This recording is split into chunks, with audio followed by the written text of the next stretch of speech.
cannot feel anything because myself, as I'm talking to you, I have my own problem. I don't have work. It affected me a lot because formerly I used to get, I think in a month I used to get customers up to 10 or 15. But now to get up to 2 customers are very difficult. Multinational companies such as Procter & Gamble, GSK and Unilever have decided to scale down or pull out of Nigeria altogether, citing currency problems and low consumer demands as primary reasons. They have shifted to import-only models or outsource their distribution to local partners, leaving behind their factories and employees. These companies operated in Nigeria for decades and were leaders in Nigeria's fast-moving consumer goods FMCG market. People took to the street to get reactions on why multinational companies are leaving Nigeria. There are so many things. It has to do with the prevailing economic situation of the country. One, they make more emphasis on a good environment. That is a friendly industrial environment.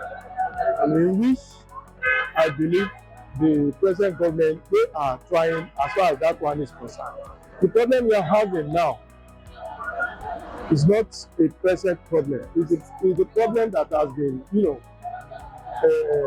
on for quite a long time. But with time, personally, I don't feel happy about them leaving Nigeria to another shore. You see, if you want to do business, if you are doing a business, you want to gain.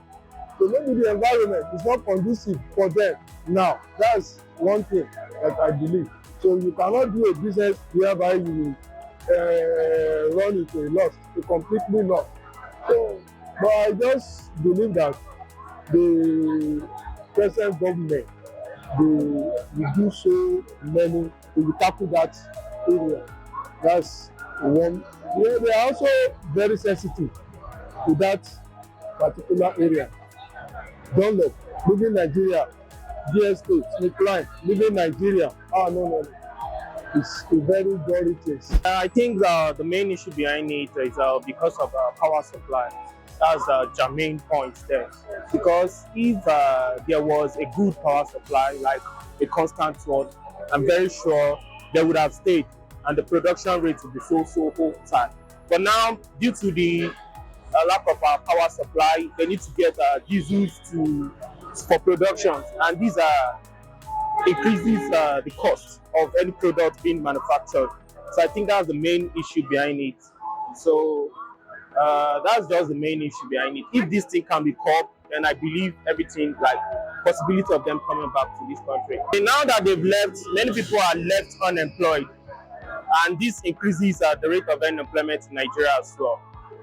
So I think it still boils down to the government to do something about it. Like I said earlier, the main issue behind it is just for them to, everybody needs a conducive environment for his or her work, you understand? Because if they tend like buying diesels and increasing the cost of their goods, people will not buy. And this will definitely bring loss to them. So I still believe that if government can do something about it, like, the main issue is just the power supply. If there is power supply, there are things like needed. If they provide it for them, they will definitely come back. And this will also increase our rate of employment again, like people will be employed and the productions will be of standard again, and we will tend to get quality product from them. The government is supposed to help. They're supposed to help the youth to get something doing. If they cannot do that, the country will continue, people will continue to move out from this country. What they need is work in order to get what they will use and feed their family, or feed anybody, or you married, you want to feed their family. They need it. And another thing is that the government knows the right thing to do, and they don't want to do the right thing. I cannot feel anything because myself, as I'm talking to you, I have my own problem. I don't have work. When I want to work, where I'm working, they say that I have passed the age. And since that time, I have 200 level students, I have 300, I cannot pay for their school fees. And they are telling me that I have passed the age to take me. some of them, they are working. They are almost 60. So they can go to House of Senate, House of Assembly. They are paying them. I myself, because of I'm an ordinary human being, and I don't have work, and then I submit my applications and everything. You say that I'm old, that they will not take me. Miss what? So you want my parents, my children, or they will not go to school, they will not do any other thing. So I'm annoyed for that. And so not only me, some boys, they are looking for job. There's no job. And the government know what they will do to make sure that this country will be in order. They know what to do. All of them, they are matured. They know.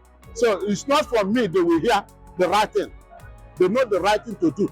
If since they know the right thing, let them do it. I don't feel much about them because of the situation of the country. And you can see that things are very hard in this country. The people that has company and has factory, they are no longer meeting up of the mind. And that is what is making them to leave the country. And you can see that dollars are very high. You can bring, when you import something from the abroad, then you cannot make up to your expectation. You can see that you are getting lost. For that reason, you have to do it. It affected me a lot because formerly I used to get, I think in a month I used to get customers up to 10 or 15. But now to get up to 2 customers are very difficult. When you call them, why they say let them look for food first before they talk of dress. That is their most important things. There are some things when you go to the market, when you buy them like 500 naira. Then after selling them, then when you go to tomorrow, you'll be surprising buying them 600 naira. Things are not stable in this country.